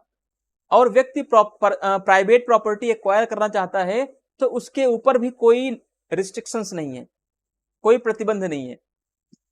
लेकिन शर्त यह है, प्रतिबंध तब लगा दिया जाएगा कि जब आप प्राइवेट प्रॉपर्टी को इतना ज्यादा बढ़ा लेंगे, इतनी ज्यादा एक्वायर कर लेंगे कि दूसरों के लिए ही न बचे, या तो आप स्पॉइल करने लग जाए प्राइवेट प्रॉपर्टी को, तब जो है आपके इस प्राइवेट प्रॉपर्टी के मामले में जो है स्टेट इंटरफेयर कर सकता है। अदरवाइज स्टेट के पास यह राइट नहीं है कि आपके प्राइवेट प्रॉपर्टी में, आपके पर्सनल प्रॉपर्टी में इंटरफेयर करे। चलिए दूसरा देखते हैं, common property, the property which is produced by nature itself like animals. ठीक है, this property is not owned by any individuals but it owned by everyone. ठीक है, तो इस तरीके की जो प्रॉपर्टी होती है इस पर किसी का ऑनरशिप नहीं होता, बल्कि ये क्या होती है, इस पे कॉमन ऑनरशिप होता है, सबका स्वामित्व होता है, सभी इसको यूज कर सकते हैं। तो ये चीजें रही प्राइवेट और पब्लिक प्रॉपर्टी में। अब देखते हैं लॉक के जो ये श्रम संबंधी सिद्धांत है, यह लॉक का श्रम का सिद्धांत ही प्रॉपर्टी से जुड़ा हुआ सिद्धांत है। ठीक है, अब देखते हैं इसमें कौन कौन से ऐसे विचारक हैं जिन्होंने लॉक के श्रम सिद्धांत या लॉक के संपत्ति संबंधी सिद्धांतों को एक्सेप्ट किया है। तो इसमें आते हैं परंपरागत अर्थशास्त्री डेविड रिकार्डो का मूल्य का सिद्धांत, वो वैज्ञानिक समाजवादी कार्ल मार्क्स का प्रसिद्ध अतिरिक्त मूल्य का सिद्धांत जो है लॉक के संपत्ति के श्रम सिद्धांत से प्रभावित है। ठीक है, जो लॉक ने संपत्ति के श्रम सिद्धांत की अवधारणा दी, उसी से डेविड रिकार्डो का मूल्य का श्रम सिद्धांत भी प्रभावित है। उसी से वैज्ञानिक समाजवादी जो हैं कार्ल मार्क्स, उन्होंने जो अतिरिक्त मूल्य का सिद्धांत दिया वो भी लॉक के श्रम के संपत्ति के विचार से ही प्रभावित है। तो ये चीज आपको ध्यान रखना है, स्टार बना ले। हालांकि मैंने इसको बोल्ड करके लिखा हुआ है तो आपको इतनी ज्यादा प्रॉब्लम नहीं आएगी समझने में। ठीक है, आप बोल्ड को जब भी आप इस पीडीएफ को मैं प्रोवाइड करूंगा तब आप जब भी इसको पढ़ेंगे तो आपको एक अपने आप आपका जो है एक क्या कहते हैं कि आपकी निगाह जो है ना वो बोल्ड चीजों पर जल्दी जल्दी पड़ेगी, जिससे आप उसको बार बार रिपीट करते चले जाएंगे और आपको पूरा डिटेल में नहीं पढ़ना पड़ेगा। फिर नेक्स्ट पॉइंट देखते हैं, लॉक जो है मनुष्य को संपत्ति का असीमित अधिकार नहीं देता, लेकिन संपत्ति हासिल करने पर कोई रोक टोक भी नहीं है, ये बात ध्यान रखना। वह उस पर 3 महत्वपूर्ण सीमाएं लगा देता है। लॉक ने कितनी सीमाएं लगा दी व्यक्ति के असीमित संपत्ति को हासिल करने में, तो 3 सीमाएं लगा दिया है। ठीक है, यहां पर देखते हैं the labour theory of value of traditional economist David Ricardo and famous theory of surplus value of scientist Karl Marx. ठीक है, scientific socialist Karl Marx are influenced by Locke's labour theory of property. Locke does not give unlimited right to property. ठीक है, lock ने कभी भी unlimited right नहीं दिया आप प्रॉपर्टी हासिल करने के लिए। लॉक ने कहा कि प्रॉपर्टी आप एक्वायर कर सकते हो लेकिन अनलिमिटेड नहीं। ठीक है, अनलिमिटेड प्रॉपर्टी आप एक्वायर नहीं कर सकते, लेकिन प्रॉपर्टी आप एक्वायर कर सकते हो। आपके प्रॉपर्टी एक्वायर करने पर कोई रोक टोक नहीं है, कोई बाउंडेशन नहीं है। ठीक है, लेकिन आप अनलिमिटेड प्रॉपर्टी जब एक्वायर करेंगे तब राज्य के द्वारा, स्टेट के द्वारा उस पर बाउंडेशन लगा दिया जाएगा। To a man he imposes 3 important limitation on it. ठीक है, लॉक ने मनुष्य को संपत्ति का असीमित अधिकार नहीं देता है, वह असीमित अधिकार से बचाने के लिए उस पर 3 प्रतिबंध लगा देता है। अब वो कौन कौन से ऐसे प्रतिबंध हैं? ठीक है, लॉक ने संपत्ति पर कितनी सीमाएं लगाई हैं? तो 3 सीमाएं लगाई हैं। ये आरपीएससी में बहुत इंपॉर्टेंट है। आरपीएससी की अगर आप प्रिपरेशन कर रहे हैं तो इसको जरूर याद रखें। तीनों सीमाएं कौन कौन सी है? श्रम सीमा, पर्याप्तता की सीमा और विनाश की सीमा। ठीक है, लॉक कहता है व्यक्ति संपत्ति हासिल कर सकता है, प्राप्त कर सकता है, उस पर कोई रोक टोक नहीं, लेकिन संपत्ति अनलिमिटेड हासिल नहीं कर सकता, अनलिमिटेड संपत्ति प्राप्त नहीं कर सकता, अनलिमिटेड प्रॉपर्टी को एक्वायर नहीं कर सकता। उस पर 3 लिमिटेशन लगा देता है, 3 लिमिट्स लगा देता है। कौन कौन सी लिमिट्स हैं आप देख लीजिए। पहला है श्रम की सीमा। ऐसा इसमें कोई सीक्वेंस वाइज नहीं है, पहला दूसरा तीसरा, आप जो मर्जी आप याद कर सकते हैं। ठीक है, यानी लॉक कह रहा है कि श्रम सीमा लगा देता है, यानी कि जितना श्रम आप करेंगे उतनी ही मात्रा में संपत्ति आपको मिलेगी। ठीक है, ऐसा नहीं कि आपने 1 घंटे श्रम किया और बोल दिया कि फिर पूरी दुनिया हमारी प्रॉपर्टी है ना। यानी कि श्रम की सीमा है। आप अगर 1 घंटे काम करते हैं, श्रम करके आपने इतनी वस्तुओं में क्या किया? अपना श्रम मिला दिया। जैसे मान लीजिए ये क्या है? ये प्राकृतिक वस्तु है कोई, आपने इसमें अपना श्रम मिला दिया इतनी दूर तक, है ना, पूरे में मिला दिया, तो आपकी ये प्रॉपर्टी बन जाएगी। लेकिन बहुत सारी प्रॉपर्टी यहाँ पर भी है जिसमें आपने श्रम नहीं मिलाया है, तो ये आपकी प्रॉपर्टी नहीं मानी जाएगी। नहीं तो आपने थोड़ा सा मिला दिया, बोल दिया ये भी है मेरा, ये भी है, ये भी है ना, तो वो नहीं करना। यानी कि श्रम की मात्रा के अनुसार संपत्ति आप हासिल कर सकते हैं। चलिए आगे देखते हैं। पर्याप्तता की सीमा यानी एडिक्वेसी लिमिट्स लगा देता है। अब देखो, लॉक कहता है जितनी आवश्यकता है उतनी संपत्ति रखो, बाकी दूसरों के लिए क्या कर दो? छोड़ दो, है ना। यानी आपकी जितनी रिक्वायरमेंट है आप उतनी संपत्ति रखेंगे। अगर आप अकेले हैं तो आपको जितनी अकेले रहने के लिए प्रॉपर्टी चाहिए उतना ही आप रखेंगे। ऐसा नहीं कि आप अकेले हैं और 20,000 लोगों की प्रॉपर्टी आपके पास है, तो राज्य उस पर इंटरफेयर कर सकता है ना। तो लॉक ने कहा कि संपत्ति पर 3 सीमाएं होंगी, यानी जितनी आपकी जरूरत है उतनी संपत्ति रखिए, बाकी आप क्या कर दीजिए? बाकी लीव कर दीजिए। ठीक है, फिर विनाश की सीमा इसने लगा दिया कि संपत्ति का कोई विनाश नहीं कर सकता, यानी मनुष्य को उसी वस्तु को लेना चाहिए जिसका वह सदुपयोग कर सकता हो, है ना। बहुत लोग होते हैं, आपने देखा होगा कि सर मुझे ये भी नोट्स चाहिए, वो भी नोट्स चाहिए, वो भी नोट्स चाहिए, उस कोचिंग की नोट्स चाहिए, फलाने कोचिंग की नोट्स चाहिए। पढ़ना उनको एक भी नहीं होता, है ना, पर उनके लिए नोट्स सारे चाहिए, है ना। तो ये चीजें लॉक भी कह रहा है कि जितनी चीजें आप यूज कर सको वही चीजें लो, बाकी चीजों को छोड़ दो, है ना। तो आप लॉक की बातों को फॉलो करें, आप बस लिमिटेड चीजें पढ़े, जो चीजें आपकी काम की हैं वही लो। फालतू में कबाड़ करके क्या करोगे आप, है ना। एक तो उस कबाड़े से आपका दिमाग भी कबाड़ा हो जाएगा और आपका काम भी नहीं होना चाहिए। ठीक है, चलिए अब देखिए, अब बहुत इंपॉर्टेंट ये चीज है लॉकियन परंतुक या लॉकियन शर्त। ये मोस्ट इंपॉर्टेंट है, एग्जाम में बार बार क्वेश्चन यहां से आता है क्या? ये लॉक के जो संपत्ति का श्रम का सिद्धांत है लॉक का, उसके संबंध में लॉकियन परंतु भी दिया है लॉक ने। देखिए क्या कहता है लॉकियन परंतु। चलिए पहले देखते हैं पहला स्टेटमेंट क्या है इसमें।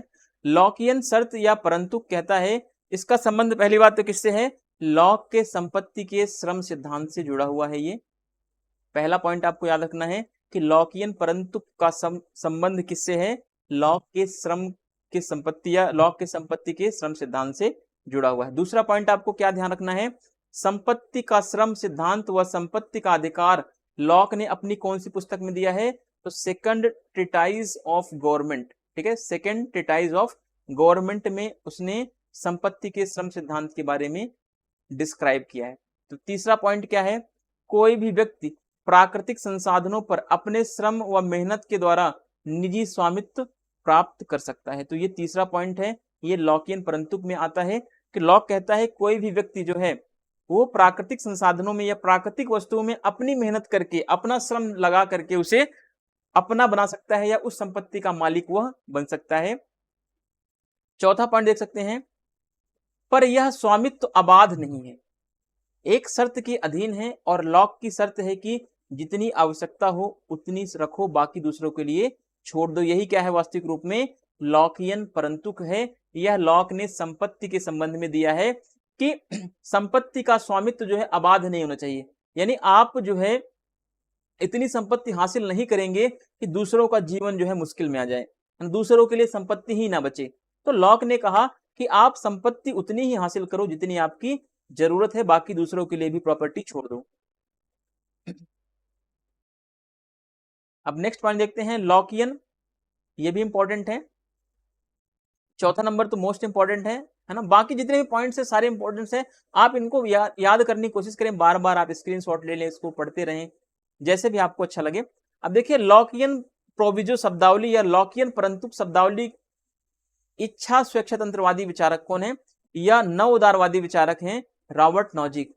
रॉबर्ट नॉजिक ने एक बुक लिखी अनार्की स्टेट एंड यूटोपिया 1974 में। वहीं रॉल्स ने बुक लिखी थी the theory of justice, theory of justice, न्याय के संबंध में लिखी, जो 1971 में लिखी।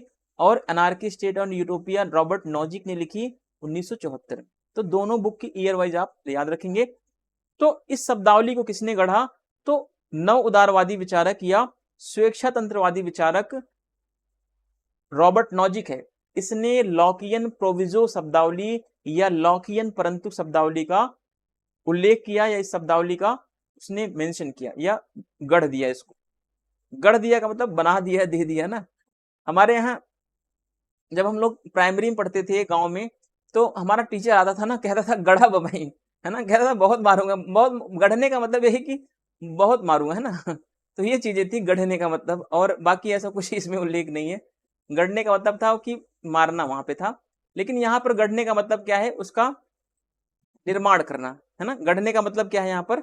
निर्माण करना। तो लॉकियन प्रोविजो शब्दावली का क्या, किसने गढ़ा है इसको, शब्द को किसने बनाया है?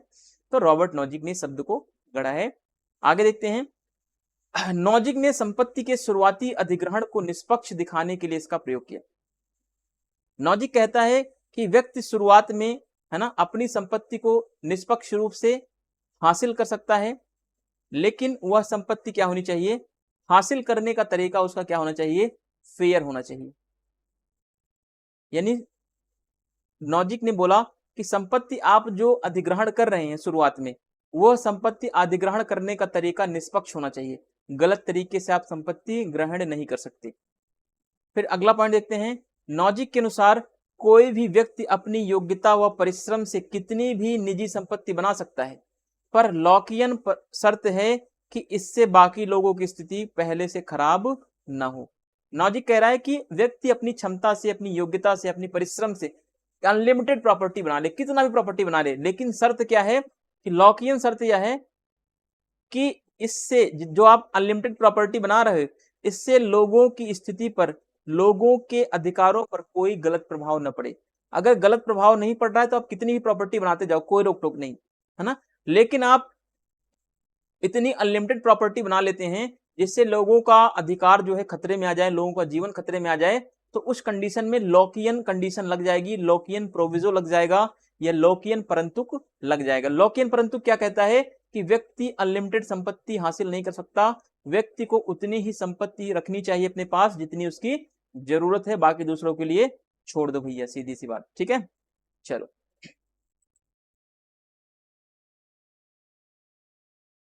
लॉक इन कंडीशन और लॉक इन प्रोविजो, ये इंग्लिश मीडियम वाले बच्चों के लिए हैं। एक एक करके इसको आप रीड कर लें, नहीं तो बहुत बड़ा टाइम इसका आगे बढ़ेगा। एक मिनट देखता हूँ टाइम, पेजेस कितने हैं इसमें। चलो आगे तो कोटेशन एक बार देख लेते हैं। लॉक इन कंडीशन और proviso is related to the Locke's labour theory of property. तो लॉक्स के लेबर थियरी ऑफ प्रॉपर्टी से ये क्या है? लॉक इन कंडीशन जुड़ा हुआ है। Second point, Locke has described the labour theory of property and the right to property in his book second treatise of the government. तो ये बात भी आपको याद रखनी है। तीसरा पॉइंट है, any person can acquire private ownership of natural resources through his labour and hard work. तो लॉ कहता है कोई भी व्यक्ति जो है प्राइवेट प्रॉपर्टी का ऑनरशिप ले सकता है, बशर्ते है कि वह नेचुरल रिसोर्सेज में क्या कर दे? अपना लेबर इंक्लूड कर दे, अपना श्रम मिला दे। अगला point, but this ownership is not unrestricted. लेकिन यह ऑनरशिप क्या है? अनरिस्ट्रिक्टेड नहीं है। It is subject to condition. ठीक है, लॉक कहता है इस शर्त पर कि लॉक ने बोला कि कंडीशन क्या है? Condition is that keeps as much as you need and leave the rest for others. Locke कहता है जितनी प्रॉपर्टी आपको चाहिए, है ना, आप उतना प्रॉपर्टी अपने पास रखो और बाकी प्रॉपर्टी क्या करो, दूसरे के लिए छोड़ दो। बट आपके ऑनरशिप पर कोई रिस्ट्रिक्शन नहीं है कि आप प्रॉपर्टी एक्वायर कर रहे हो तो उस पर कोई रिस्ट्रिक्शन लगेगा, नहीं। लॉक ने बोला कि प्रॉपर्टी अनरिस्ट्रिक्टेड है, आप कितना भी एक्वायर कर लें, बस कंडीशन ये है कि आप जो है प्रॉपर्टी को इस तरीके से एक्वायर करें जिससे कि दूसरे को नुकसान न पहुंचे कुछ भी। नेक्स्ट देखते हैं, the term Lockean proviso has been coined by libertarian thinker Robert Nozick.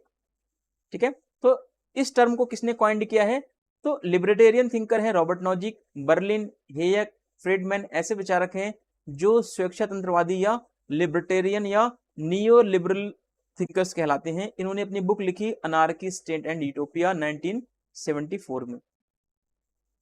अब आप इतनी चीज पढ़ लेंगे तो आपको एक दिमाग में आपकी चीजें बैठ जाएंगी, हाँ कि क्वेश्चन आप अब देखो ये पढ़ के सारा अपना, फिर आप PYQ लगाओ, आप टेस्ट सीरीज लगाओ, तो आपको पता चलेगा कि हाँ यार कंटेंट कैसा है कैसा नहीं है ना। तो ये चीजें आपको जरूर करना पड़ेगा। फिर Nozick used it to show that initial acquisition of property is fair. Nozick ने क्या किया, नॉजिक ने इस मेथड्स का यूज किया है इनिशियल प्रॉपर्टी को एक्वायर करने में। According to Nozick, any person can make as a much private property as he wants through his ability and hard work। Nozick कहता है कि कोई भी पर्सन जो है, कोई भी इंडिविजुअल जो है, वो कितनी भी प्रॉपर्टी हासिल कर सकता है, कितनी भी प्रॉपर्टी एक्वायर कर सकता है, बट उसको अपना एबिलिटी और अपना हार्ड वर्क देना पड़ेगा उस प्रॉपर्टी एक्वायर करने में। लेकिन लॉकियन कंडीशन क्या कहता है, लॉकियन कंडीशन कहता है कि this should not make the condition of other people worse than before. ठीक है, लेकिन आप प्रॉपर्टी उतनी एक्वायर करें और उस मात्रा में एक्वायर करें कि जिससे कि दूसरों की सिचुएशन बदतर ना हो, है ना, पहले से बदतर ना हो। बाकी आप प्रॉपर्टी एक्वायर करें कोई दिक्कत नहीं है, लेकिन आप प्रॉपर्टी इस तरीके से एक्वायर ना करें कि दूसरे का जीवन ही खतरे में आ जाए भाई, है ना। अब देखिए आगे देखते हैं, CB मैकफर्सन ने अपनी पुस्तक the political theory of possessive individualism Hobbes to Locke, ये इंपॉर्टेंट है। इस पुस्तक में थॉमस हॉब्स व लॉक को क्या बोला है, स्वत्वमूलक व्यक्तिवाद व पूंजीवाद का समर्थक कहा है। स्वत्वमूलक व्यक्तिवाद या पसेसिव इंडिविजुअलिज्म क्या होता है, पसेसिव इंडिविजुअल का सिद्धांत यह कहता है, कॉन्सेप्ट यह कहता है कि व्यक्ति क्या है, अपने शरीर अपनी क्षमताओं का मालिक है। व्यक्ति जो कुछ भी हासिल करता है वह अपनी क्षमताओं से हासिल करता है, वह अपनी योग्यता से हासिल करता है। इसके लिए वह सरकार का, राज्य का, नागरिक समाज का किसी भी प्रकार का कर्जदार नहीं है, किसी भी प्रकार का ऋणी नहीं है। यही है स्वत्वमूलक व्यक्तिवाद। वुड ने लॉक को क्या बोला, कृषि पूंजीवाद का प्रवक्ता कहा है। CB Macpherson is in his book the political theory of possessive individualism Hobbes to Locke has called the Thomas Hobbes and Locke as supporter of the possessive individualism and capitalism. Wood has called the Locke as a spokesperson of agricultural capitalism. अब देखते हैं हम lock का मूल्यांकन करते हैं। Lock के मूल्यांकन में हम लॉक की पहले आलोचना देखेंगे, फिर लॉक के अच्छे विचारों को देखेंगे। ठीक है, लॉक मानव के एक पक्ष यानी सकारात्मक पक्ष को ही प्रधानता देता है, तो यह इसकी कमी है। ठीक है, इसने मानव के नकारात्मक पक्षों को नहीं दिखाया कि मानव के अंदर स्वभाव, लालची स्वभाव भी होता है, बहुत सारी चीजें होती हैं। क्योंकि लॉक ने एक ही पक्ष दिखाया है तो इसलिए इसकी आलोचना की जाती है। दूसरा, इसकी आलोचना क्यों की जाती है, लॉक समाज की प्रधानता और व्यक्ति की प्रधानता में सामंजस्य नहीं कर पाता है। यहां तक कि लॉक ने बोला कि व्यक्ति क्या है, व्यक्ति समाज से स्वतंत्र है, व्यक्ति एक अणु की भांति होता है। क्योंकि उदारवादी है ये, तो व्यक्ति को क्या मानता है, समाज जो होता है वो व्यक्तियों के योग का मात्र है, योग से बनता है व्यक्तियों के। अगर ये व्यक्ति हट जाएं तो ये समाज भी हट जाएगा, है ना। तो सामंजस्य नहीं बिठा पाया है ये व्यक्ति और समाज के मध्य में। तीसरी बात, समाज और राज्य के बीच में अंतर स्पष्ट करने में क्या है, ये असमर्थ है। इसने ये नहीं बता पाया कि राज्य क्या है और समाज क्या है, क्योंकि इसके एक ही समझौते से राज्य और समाज दोनों का निर्माण होता है, दूसरी तरफ दूसरा समझौता होता है जिससे सरकार का निर्माण होता है। तो ये बात भी आप ध्यान रखेंगे। मैकफर्सन लॉक को व्यक्तिवादी न मानकर क्या मानता है, समष्टिवादी मानता है। बेंथम ने, इसकी अगली आलोचना क्या की जाती है, बेंथम ने प्राकृतिक अधिकार, जो लॉक के प्राकृतिक अधिकार थे, इसकी अधिकारों की आलोचना की और लॉक के प्राकृतिक अधिकारों को बेंथम ने क्या बोला, बकवास है, बकवासों से बढ़कर बकवास है, कोरी बकवास है, क्योंकि राज्य और सरकार से पूर्व अधिकार क्या है, अधिकार की कल्पना करना बकवास है ना। बेंथम कह रहा है कि जो लॉक ने प्राकृतिक अधिकारों का सिद्धांत दिया वो क्या है, बकवास है। कैसे बकवास है, क्योंकि बेंथम कह रहा है कि राज्य और सरकार से पहले कोई अधिकार नहीं हो सकती। राज्य और सरकार से पहले अधिकारों की कल्पना करना क्या है, बकवास है। क्योंकि बेंथम कह रहा है कि अधिकार जो होते हैं वो राज्य के द्वारा दिए जाते हैं, अधिकार जो होते हैं वो समाज के द्वारा दिए जाते हैं, अधिकार जो होते हैं वो विधि से निकलते हैं, है ना।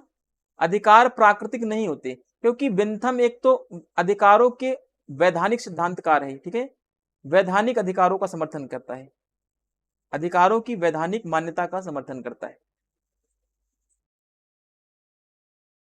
ये चीज भी आप याद रखेंगे, इंपॉर्टेंट है। बेंथम वैधानिक अधिकारों का समर्थक है, इसीलिए बेंथम ने कहा कि अधिकार जो होते हैं वो विधि से निकलते हैं, कानून से निकलते हैं, राज्य के द्वारा निकलते हैं, समाज के द्वारा निकलते हैं, ना कि किसी प्राकृतिक अवस्था से निकलते हैं, है ना। तो इसीलिए इसने कहा कि प्राकृतिक अवस्था में जब राज्य ही नहीं था, जब सरकार ही नहीं थी, तो अधिकार कैसे हो गया वहां पर, है ना। तो इसीलिए लॉक के प्राकृतिक अधिकारों को इसने बोल दिया कि प्राकृतिक अवस्था में जो लॉक ने अधिकारों की कल्पना की है वो क्या है, कोरी बकवास है, बकवासों से भी बढ़कर बकवास है, अलंकारिक बकवास है। तो जो भी आप समझ पाए, है ना, तो ये चीज आपको एग्जाम में काम आ सकती है।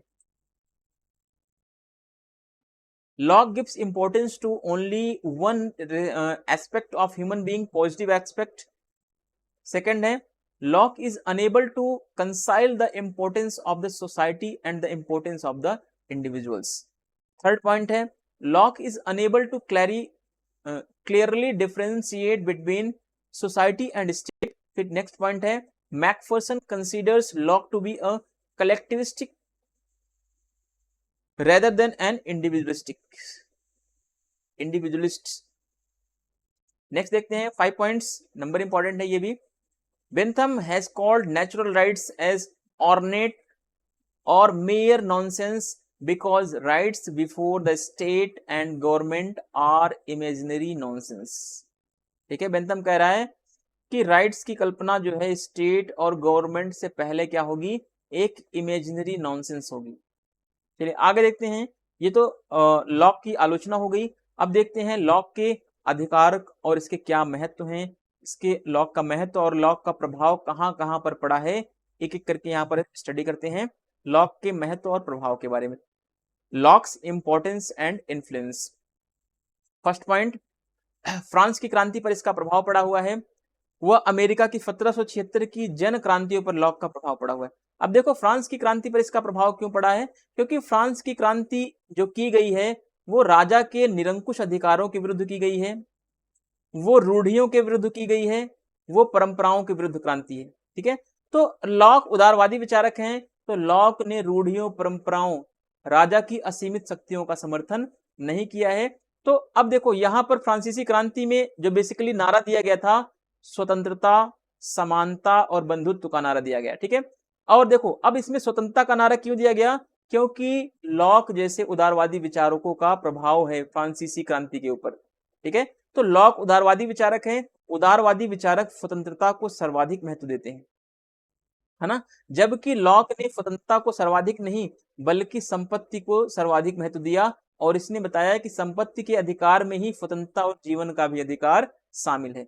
फिर अमेरिका की क्रांति पर भी लॉक का प्रभाव बहुत ज्यादा पड़ा है, यहां तक कि अमेरिका के संविधान या अमेरिका की राजनीतिक व्यवस्था का लॉक क्या है, राजनीतिक राजा भी कहा जाता है। आगे देखते हैं। प्रोफेसर सेबाइन के अनुसार लॉक के दर्शन का सबसे महत्वपूर्ण तथ्य यह है कि उसने अमेरिका और फ्रांस में 18वीं सदी के अंत में होने वाली क्रांतियों के लिए एक विचार या पृष्ठभूमि तैयार की थी। तो ये सेबाइन का स्टेटमेंट है, ये इंपॉर्टेंट है, याद रख लेंगे आप।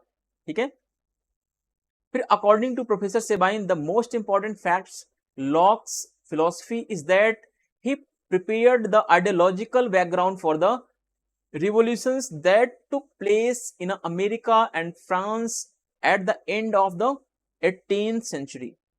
इस तरीके से आप इसको याद रखेंगे, इसको कॉन्सेप्ट को समझने का प्रयास करेंगे, है ना, कि लॉक ने फ्रांस की क्रांति को कैसे प्रभावित किया, अमेरिका की क्रांति पर इसका प्रभाव कैसे पड़ा। तो वो सारी चीजें आप एक एक करके समझने का जब तक प्रयास नहीं करेंगे, नहीं तो आप रटते जाएंगे, इसकी क्रांति का समर्थन किया, उस क्रांति का समर्थन किया, तो उसका कोई लॉजिक नहीं निकलने वाला है। आगे देखते हैं, लॉक ने बहुमत के शासन पर बल दिया है। ठीक है, बहुमत का मतलब है कि शासन का आधार क्या होगा, बहुमत का समर्थन होगा, यानी शासन जो है एक व्यक्ति का नहीं हो सकता, शासन जो है निरंकुश नहीं हो सकता, है ना। शासन का आधार क्या होगा, बहुमत का शासन या बहुमतों की सहमति, लोगों की सहमति का आधार ही शासन हो सकता है। Locke has emphasises on the rule of the majority. अब देखो अगला पॉइंट क्या है, इंपॉर्टेंट है, कार्यपालिका को व्यवस्थापिका के अधीन करके संवैधानिक शासन का समर्थन किया। उदारवादी विचारक है, तो उदारवादी विचारक होने के कारण क्या कर रहा है, सरकार की शक्तियों को सीमित कर रहा है। सरकार का तात्पर्य यहां से, कार्यपालिका का तात्पर्य क्या है, सरकार से है, और व्यवस्थापिका का तात्पर्य क्या है, नागरिक समाज से है। यानी कि नागरिक समाज ज्यादा महत्वपूर्ण है बजाय कार्यपालिका के, यानी कि कार्यपालिका या सरकार उत्तरदायी है नागरिक समाज के लिए। ठीक है, तो इस वजह से भी इसका महत्व बढ़ गया है। अब इसी के विचारों से आप देखेंगे आगे चल के बहुत सारे उदारवादी देश जो बने हैं आगे चल के, उनके देशों पर ये है लॉक के प्रभाव का वर्णन आपको देखने को मिल सकता है। फिर आगे देखते हैं, लॉक के अनुभववाद का प्रभाव किसके किसके ऊपर पड़ा है, बर्कले के ऊपर पड़ा है, डेविड ह्यूम के ऊपर पड़ा है, और मॉन्टेस्क्यू के ऊपर पड़ा है। ठीक है, मॉन्टेस्क्यू ने क्या किया है, शक्ति पृथक्करण का सिद्धांत दिया है। शक्ति पृथक्करण का सिद्धांत क्यों दिया, ये पागल था ये, है ना, पागल रहा होगा तभी इसने शक्ति पृथक्करण का सिद्धांत दिया, नहीं पागल नहीं था, बल्कि ये लॉक के विचारों से प्रभावित था। लॉक ने जैसे बताया कि सरकार की शक्तियों को विभाजित किया, सरकार की शक्तियों को लॉक ने इसलिए विभाजित किया कि सरकार की सारी शक्तियां जो है, कार्यपालिका शक्तियां, विधायी शक्तियां और व्यवस्थापिका संबंधी शक्तियां या सर्वोच्च विधायी शक्तियां जो है वो एक संस्था में ना आने पाए। अगर एक संस्था में आ जाएगी तो सरकार निरंकुश हो जाएगी। तो उदारवादी विचारक जो होते हैं शक्तियों के विभाजन में विश्वास करते हैं या शक्तियों के पृथक्करण में, जिससे कि राज्य जो है शक्तिशाली न होने पाए। ठीक है, तो मॉन्टेस्क्यू जो है लॉक से प्रभावित है, लॉक से प्रभावित होकर इसने शक्तियों के पृथक्करण का सिद्धांत दिया, यानी कि शक्तियां अलग अलग डिपार्टमेंट में बटी रहेंगी जो चेक एंड बैलेंस का काम करेंगे। ठीक है, जो नियंत्रण और संतुलन का काम करती रहेंगी एक दूसरे को, कार्यपालिका विधायिका को करेगी, विधायिका जो है कार्यपालिका को करेगी, न्यायपालिका विधायिका और कार्यपालिका सारे को एक दूसरे के ऐसे करते रहेंगे। ठीक है, तो ये चीज आपको सीखना है। लॉक जो है इंग्लैंड की गौरवपूर्ण क्रांति के क्या है, चिंतक है या कह सकते हैं जनक है। He supports constitutional rule by subordinating the executive to the legislature. फिर नेक्स्ट देखते हैं, Locke's empiricism influenced Berkeley and Hume and Montesquieu. ठीक है, नेक्स्ट देखते हैं, Locke is a thinker of a glorious revolution of England. तो ये चीज भी आपको रखना है याद। फिर आगे देखते हैं, अधिकतर विचारक लॉक को गौरवपूर्ण क्रांति का समर्थक मानते हैं, तो वहीं पर अमेरिकी विचारक जो है रिचर्ड एस्क्राफ्ट लॉक को इस क्रांति का समर्थक नहीं मानता। तो रिचर्ड एस्क्राफ्ट क्या है, लॉक का आलोचक है। बाकी सभी विचारक मैक्सिमम ऐसे विचारक हैं जो यह मानते हैं कि लॉक क्या है, गौरवपूर्ण क्रांति का समर्थक है, या इंग्लैंड की जो ग्लोरियस रेवोल्यूशन हुई है उसका समर्थन लॉक ने किया। आगे देखते हैं, लॉक पूंजीवादी दर्शन का प्रणेता है। लॉक के विचारों में आपको पूंजीवाद का प्रभाव दिखाई देगा, लॉक के विचारों में संपत्ति संबंधी विचार दिखाई देंगे। ठीक है, संपत्ति का तो इसने सबसे ज्यादा समर्थन दिया, संपत्ति के अधिकार में जीवन का अधिकार और स्वतंत्रता के अधिकार को भी इसने शामिल कर दिया। बताओ, इतना बड़ा पूंजीवादी विचारक है। आगे देखते हैं, लॉक जो है अनुभववाद के पिता माने जाते हैं। अनुभववाद का मतलब है कि व्यक्ति का दिमाग जो है कोरी स्लेट की तरह होता है, खाली स्लेट की तरह होता है। इस खाली स्लेट का नाम क्या है, टैबुला रासा। ठीक है, तो लॉक ने कहा कि व्यक्ति का जन्म से मस्तिष्क क्या होता है, खाली स्लेट की तरह होता है, और व्यक्ति अपने अनुभवों के माध्यम से ज्ञान प्राप्त करता है। ये अनुभववाद का मतलब है। आगे देखते हैं, लॉक जो है सीमित सरकार व सीमित संप्रभुता का प्रणेता माना जाता है। ये भी लॉक के विचारों का महत्व है बहुत ज्यादा। Most thinker consider Locke to be a supporter of the glorious revolution, while American thinker Richard Ashcraft does not consider the Locke to be a supporter of revolution. Locke is considered to be the pioneer of a capitalist, Locke को capitalist का pioneer समझा जाता है। ठीक है, आगे देखते हैं, Locke is considered to be the father of empiricism, Locke जो है एम्पिरिसिज्म का क्या है, फादर है। आगे देखते हैं, Locke is considered to the pioneer of the limited government and limited sovereignty, तो इसको लिमिटेड गवर्नमेंट और लिमिटेड सॉवरेनिटी का पायनियर या फादर भी कहा जा सकता है। तो ये चीज आपको याद रखना है, ये मोस्ट इंपॉर्टेंट चीजें थी। अब आपको कुछ इंपॉर्टेंट फैक्ट्स देखने को मिलेंगे जो बीपीएससी या अदर एग्जाम में पूछे जा सकते हैं, या आरपीएससी के एग्जाम में पूछे जा सकते हैं, या फिर DT+B की आप प्रिपरेशन कर रहे हैं तो वहां पे आपको लास्की वगैरह के स्टेटमेंट खास करके देखने को मिलते हैं, लास्की और बारकर के। तो अन्य महत्वपूर्ण तथ्यों में देखते हैं, अदर इंपॉर्टेंट फैक्ट में देखते हैं, लॉक जो है स्वयं लॉक ने बार बार ट्रस्ट शब्द का प्रयोग किया है, ना कि समझौते का। ठीक है, तो लॉक ने समझौते का प्रयोग ना करके ट्रस्ट शब्द का प्रयोग किया है। लॉस्की के अनुसार लॉक ने राज्य को क्या माना है, एक विशाल मर्यादित अर्थभार वाली कंपनी माना है, तो ये चीज भी आप ध्यान रखेंगे। बारकर के अनुसार लॉक के सिद्धांत में अंतिम शक्ति जो है प्राकृतिक कानून ही है, जो अनिश्चित और नैतिक गुणों की पोषक है। ठीक है, ये चीज आपको BL फाड़िया की बुक में मिल जाएगी। ठीक है, BL फाड़िया की बुक में ये सारे कोटेशंस आपको देखने को मिल जाएंगे। BL फाड़िया हैं, और एक थिंकर आते हैं BL फाड़िया के अलावा आपको अरिहंत की बुक में भी, जो अरिहंत की कुछ गाइड्स वगैरह आती है ना, वहां पे भी आपको ये सारी चीजें देखने को मिल जाएगा, कोटेशंस वगैरह ये। और एक पुखराज जैन की बुक आती है शायद से, है ना, पुखराज जैन की बुक, जो इसमें भी आपको बहुत सारे कोटेशन भरमार करके देखने को मिलेंगे। तो कोटेशन सारे इंपॉर्टेंट है, आपको इन सारे कोटेशंस को याद रखना है। फिर लॉक का मत है कि हॉब्स के व्यक्ति के मस्तिष्क की कोठरी जो है, देखिए लॉक का मत है कि हॉब्स के व्यक्ति के मस्तिष्क की कोठरी का प्रत्येक दरवाजा हिंसक मृत्यु के भय से क्या हो चुका है, टूट पड़ा था। और सिबली के मत में है लॉक का व्यक्ति काफी सीमा तक बौद्धिक दृष्टि से जिज्ञासु है और मूलतः अर्ध सामाजिक भी है। तो ये सब स्टेटमेंट है, इनको एज इट इज आपको याद रखना है। प्लेमेनॉथ जी कहता है लॉक हमारे युग के महान उदारवादियों में क्या है, प्रथम है। अगर ये ना याद भी हो तो इतना बड़ा कोई टेंशन लेने की जरूरत नहीं है, ये सब इतने इंपॉर्टेंट नहीं है आपके नेट के लिए बेसिकली। ठीक है, हाँ अगर आप TGT की तैयारी कर रहे हैं तो TGT में इस तरीके के क्वेश्चन पूछे जाते हैं, तो वहां पे आपको थोड़ा सा इसके लिए प्रिपरेशन करनी पड़ेगी। तो आप इसको क्या करना है, एज लिख लेना। ठीक है, लिख करके आप इसको डेली अपने टेबल के सामने चिपका लो, जिसको आप डेली देखते रहो तो आपको याद हो जाएगा। मैंने भी जो भी नेट के पेपर में कोटेशंस बुक्स वगैरह उनकी सीक्वेंस वाइज याद किए हैं, तो ऐसे याद नहीं हुआ मुझे भी, ऐसे मैंने उसको चिपका के याद कर लिया, चिपका दिया था अपने टेबल के सामने। और जब मैं पढ़ने बैठता था, जितनी बार पढ़ता था, जब मैं थोड़ा सा मेरा माइंड जो है डिस्ट्रैक्ट होता था पढ़ाई से, तो मैं तुरंत उसको फ्रंट में देखता था, और देखने से आता था हाँ यार एक बार इसको देख लेते हैं, है ना। तो दिन में ऐसे 4-5 बार उठते बैठते आप, खाना बनाते टाइम, कुछ भी करते टाइम आप उसको देखेंगे तो आपके दिमाग में क्या होगा, वो चीजें याद होती चली जाएंगी। सिबली ने बोला, वो उसने ये बोला। ठीक है, आगे देखते हैं। Locke is of opinion that every door of the closet of Hobbes' person's mind was broken down by the fear of violent death. In Sibley opinion, Locke's person is a intellectually curious and a great extent and is basically semi-social. According to Plemenoth, Locke is the first among the great liberal of our age.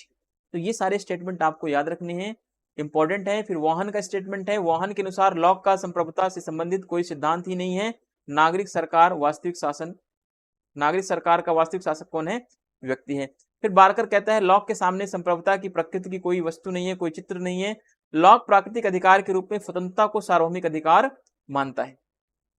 ये समझना है थोड़ा सा आपको, lock जो है प्राकृतिक अधिकार के रूप में स्वतंत्रता को क्या मानता है, सार्वभौमिक अधिकार मानता है, ना कि स्वतंत्रता को सबसे महत्वपूर्ण मानता है ना, सबसे महत्वपूर्ण नहीं मानता। ये प्राकृतिक अधिकारों में स्वतंत्रता को क्या मानता है लॉक, सार्वभौमिक अधिकार मानता है, यूनिवर्सल राइट मानता है लिबर्टी को, लेकिन ये सर्वाधिक महत्वपूर्ण नहीं मानता। तो प्राकृतिक अधिकारों में सर्वाधिक महत्वपूर्ण क्या है, संपत्ति का अधिकार है।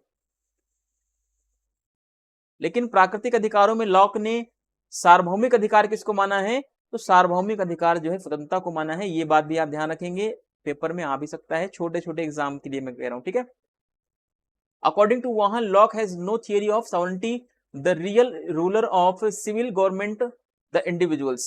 अकॉर्डिंग टू वॉकर वारकर वालकर नहीं बारकर वारकर बारकर होना चाहिए, बारकर, ठीक है, ये वा की जगह बारकर हो जाएगा, ठीक है।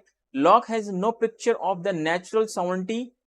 फिर Locke consider freedom as a universal right, ठीक है। लॉक ने क्या कंसीडर किया है कि फ्रीडम इज अ या freedom as a universal right in the form of natural right. तो नेचुरल राइट में इसने लॉक ने फ्रीडम को क्या किया है, फ्रीडम को इसने बताया कि फ्रीडम एक यूनिवर्सल राइट है, लेकिन इसने नेचुरल राइट में सबसे ज्यादा इंपॉर्टेंस किसको दिया है, तो नेचुरल राइट्स में सबसे ज्यादा इंपॉर्टेंस जो इसने प्रॉपर्टी को दिया है। प्रॉपर्टी में है इसने लिबर्टी और लाइफ के राइट को शामिल कर दिया है। लॉक को देखिए, लॉक क्रांति को क्या बोलता है, अपील टू हेवन या स्वर्ग से अपील यानी विरोध करने का अधिकार देता है। क्रांति को क्या बोलता है, क्रांति का मतलब कहता है कि ये विरोध करने का अधिकार है, यानी इस शब्द को क्रांति के लिए ये शब्द यूज करता है appeal to heaven. C Macpherson कहता है लॉक के संपत्ति संबंधी विचारों में वेतन दास्ता पाई जाती है, याद रखना इसको मैकफर्सन।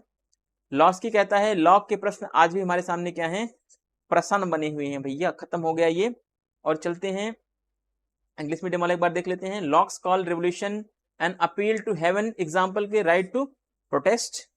सी मैकफर्सन कहता है wage slavery is found in the Locke's view on property. Laski कहता है Locke's question are still questions before us. तो इस तरीके से आपका क्वेश्चन और हमारा क्वेश्चन दोनों का क्वेश्चन खत्म होता है। और वीडियो ये थोड़ी सी बड़ी हुई है ना, 1 घंटे 16 मिनट की, कोई बात नहीं, आप इसको पूरा देखेंगे और कोटेशंस को कुछ जो मैंने बताया है वो जैसे मैकफर्सन, बारकर और क्या कहते हैं लॉक, इनके कोटेशंस को आपको याद रखने हैं, ये इंपॉर्टेंट है, यहां से क्वेश्चन बनते हैं। और चाहे आप किसी भी एग्जाम की प्रिपरेशन कर रहे हो तो ये सारे एग्जाम के लिए ऑल इन वन और कंप्लीट नोट्स कह सकते हैं इसको, ठीक है। मिलते हैं अगले पार्ट में। अब हॉब्स के बाद क्या, सॉरी लॉक के बाद क्या है हमारा, रूसो आएगा, रूसो को पढ़ेंगे अगले वीडियो में। तब तक के लिए चैनल को लाइक, सब्सक्राइब और शेयर जरूर करें। वीडियो पसंद आ रही तो कमेंट जरूर करें। Thank you, thanks for watching.